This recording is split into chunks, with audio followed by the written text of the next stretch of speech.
everyone, and welcome to another episode of 5 O'Clock Tales. I'm Molly Wellmann, and I'm here to show you another really special, great, classic cocktail. For this episode, we have a very special guest joining us.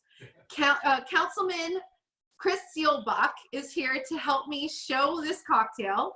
The cocktail we're going to make is called the Seelbach, which is Chris's namesake. So welcome, Chris. I'm really glad you're here. Thanks for having me, and I just want to thank you for bringing some sunshine and light and color, your hair, your outfit, your usual hats every day. I mean, we look forward to it. Cincinnati and the country is so appreciative of what you and so many others are doing to keep us sane during this pandemic. Well, I'm really grateful for that. I'm grateful that everybody likes it because it's keeping me sane, and you know I need a cocktail almost every day, so that's helpful. We all so this cocktail is really special because one, it's we thought it had a lot of history. It's the namesake of the very famous hotel down in Louisville, the Seelbach Hotel, which I think your family had once owned. Is that correct? So my great-great-grandfather was, so three brothers came from Cologne, Germany in like 1890, and they opened what was called the Seelbach European Cafe, and they rented rooms above it, and they found that they were really successful in the hotel business, and so they built what is now the Seelbach Hotel. So Louis, Otto, and Charles Seelbach, and Charles is my great-great-grandfather. That is so freaking cool. Have you ever stayed there? I have once, probably 10 or 15 years ago, and we almost did it. Because all my family lives in Louisville, so I had a place to stay. But we did it kind of just to get that check-in experience of like, okay, what's the name under? And we're like, Seelbach. I love that. I've been to it many times, and it's absolutely beautiful. The Rathskeller in the basement. It was where F. Scott Fitzgerald envisioned The Great Gatsby. He made the Seelbach Hotel. Almost every living president since 1907 or 1910 has stayed there. So, I always say it's kind of like if the Titanic was a hotel in Louisville, Kentucky, it would be the Seelbach. I have to agree. I love that hotel, and when I have the choice of where to stay when I'm in Louisville, I always pick the Seelbach just because of that history, and it's just so beautiful and comfortable and awesome, and it has a cocktail named for it too. And this cocktail, another thing about this cocktail, besides this cocktail, there was a story that somebody told that this cocktail had been resurfaced through when the Seelbach went through some renovations, and they found an old notebook with this recipe in it. Well, that all turned out to be a crock of, a crock of everything. And sometimes that happens with stories. We weren't there, so we don't know. But apparently it was a bartender in the 1990s, which now is vintage, who came up with this very great cocktail, which I usually get a lot of people who don't drink bourbon to drink bourbon through this cocktail. And even you're not a bourbon drinker, you're a vodka drinker, right? Yeah, I'm a vodka drinker, but every time I come to Jackson, honestly, it's fun going around to restaurants in other states and seeing this cocktail on the menu. And I always get it. And I'm not a big bourbon drinker, but it's a great drink for people who love bourbon and people who maybe don't. I think the story was that the lie was that 100 years ago, some champagne fell into a Manhattan, and that's how this cocktail was created. But then we learned that it was just a bartender in the 90s who kind of just created it. That's exactly right. Yep. So all cocktail stories, even ones that were once a lie, are good. I agree. And at least we have it now. So let's get to it. Are you ready? I'm ready. Okay. The first thing we're going to need is you're going to need a cocktail glass or a shaker or something. You got that? Okay. And you have your fancy glass, right? Well, remember, with 5 O'Clock Tales, we only use fancy glasses here. So this isn't fancy enough? That looks perfect. I like that one. It's beautiful. All right. Okay. And then the next thing we're going to need is a sugar cube. So do you have some sugar cube? I do, yeah. Those are perfect. I'm using Domino as well. Okay. So you're just going to need 1 sugar cube. This is not too sweet, okay? I always say we're sweet enough. What's that? Do I put it in this that has ice in it, or do I put it in the champagne flute? No, you put it, do you have, you know, you might want to pour your ice into another receptacle, because we need to build it first, because we have to smush this ice cube. Give me 1 second.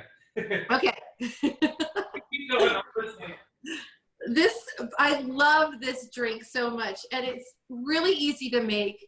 Like I say on my other shows, if you don't have a shaker or a glass at home like I do, and you know, a tin to shake things up, just get yourself a mason jar. That works just fine. They're thick enough that you can muddle in and shake ice in, and it works really well. Okay, I'm sorry, I should have told you that before, Chris, but we're good now. My glass, I'm dropping my sugar cube. Perfect. All right, now we're gonna need 2 kinds of bitters here. And I always say these bitters are really important in if you are making cocktails. These are the classics. You have your Angostura bitters, which I've used a lot in a lot of different cocktails, and you have your Peychaud bitters, which are, well, actually they're actually made in Kentucky now, but they're from New Orleans, and these are really important as well. We're going to use about 5 dashes of each onto that sugar cube. You ready? Okay, I'm ready. 1, 2, 3, 4, 5. Okay. 1, 2, 3, 4, 5. And don't be afraid. You don't even, you know, give it some oomph. Okay, and then do you have a little muddler or a spoon or something that you can smush this with? No. That's okay. It's all right. Do you have, well, we need to smush the sugar cube. Okay, let me get something. Okay, that's all right. Yeah, and if you don't have a muddler, you can use a spoon, a wooden spoon. I have, let's see. Oh, goodness. I have a little, well, this is a blue spoon, but anything that you can get down there and you can smush the sugar cube. Since the sugar cube is kind of been moistened, I hate that word, moistened with a little bit of the bitters, it'll be easier to smush. But we got, oh goodness gracious, I got it all over. You got to give it a little smush, and then just get it all mixed into the bitters, okay? Okay, got it. Just like so. And if you make a mess, make sure you clean up. Yeah, I did that, Mom. I cleaned up my mess right when I did it. Okay. Okay. She would never believe me. All right. Next thing we're going to need is you're going to need a fine, good Kentucky bourbon. So I'm using Old Forester. You too. Ah, I love Old Forester. I'm a big fan of Old Forester. I'm a big fan of all bourbon, especially the one that somebody buys for me. That's what people ask me all the time. They're like, what's your favorite? And I'm like, the one that somebody buys for me. But I use Old Forester quite often to make drinks as well. So yeah, all right. We're gonna use about 2 ounces of this bourbon. You ready, Chris? I'm ready. So Okay. is that 2 of these? Yes, you have, how big is your jigger? I don't know. Okay, well, let's just pour a bunch in. Let's just go for it. Okay, 2 of these. Yes. I think it should be, let's see. Okay. It should be about there. Yep, that's about Okay. All right, good. All right. Now, if you had a really bad day, you can pour more in there. But, you know, let's keep it civil, shall we? All right. Next, we're going to pour our ice in here, okay? Okay. Ooh, wrong side. I'll tell you, today has been a day. All right. That's every day now. I'm gonna have to I've been watching RuPaul's Drag Race to keep me keep my spirits up. All right. Are you watching the new season? I'm starting to. Yeah, it's really good. Awesome. Okay, now we're gonna put our shaker. We're gonna shake this up. So put your top on. Okay. Or pour it into your. Yeah, you got it. Yeah. Cool. Okay, and then give it a shake. Get all that sugar and bitters and everything together. Now, you can shake this, you can stir it. Since it's all spirit, we usually would stir it. But with this one, it's fine to shake. It's okay. You're not going to hurt it. It's all right. All right. So now pour that right into your pretty glass. Okay.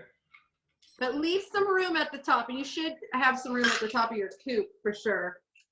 Yep. All right. And then your champagne. All right, I'm going to open mine so it's going to pop. Okay, that's great. That's my favorite sound. I love that sound. All right. Now, pour it in there. Now, Chris, do you have a bar spoon by chance? No, that's okay. You don't, just be very careful when you're pouring it in very slowly so it doesn't erupt over the side. Okay. Because you don't want to lose any of that amazing cocktail in there. Good job. I think I'm doing it. You're doing it. You're making a Seelbach. There we go. There you go. Cheers, Chris Seelbach. Cheers, Molly Wellmann. Thank you for everything you do. Mm. Oh, it's so perfect. It's awesome. That is lovely. I think this is going to be a great cocktail for, well, anybody. And I know a lot of people out there love their bourbon cocktails. I've been hearing a lot of people like, I need more bourbon. So here you go. Chris, do you have anything going on that you want to talk about real quick? You know, I don't want to talk about anything negative. So, you know, there's a lot going on that's negative, but nothing we're going to talk about here. I will say that the only negative thing is we lost our 21-year-old cat last Wednesday, but the positive story is that things happen for a reason, and we're going to be adopting 2 little kittens in less than 2 weeks. So we're excited to bring them to our family. I'm so excited for you. You guys are such wonderful animal lovers and kitty parents. And I appreciate that so much. I can't wait to meet the new additions. It's going to be awesome. We finally decided on names last night, but we're not revealing yet. Okay, cool. I can't wait to hear. Well, everybody, Chris, thank you so much for joining me as my guest on 5 O'Clock Tales a Day. And everyone, thank you so much for tuning in. If you like our show, please consider giving to our GoFundMe page, which I listed in the comment or wherever, up there or down there, or to my Venmo. Cheers, everyone. Have a great day. Happy drinking. Cheers, Chris. Cheers.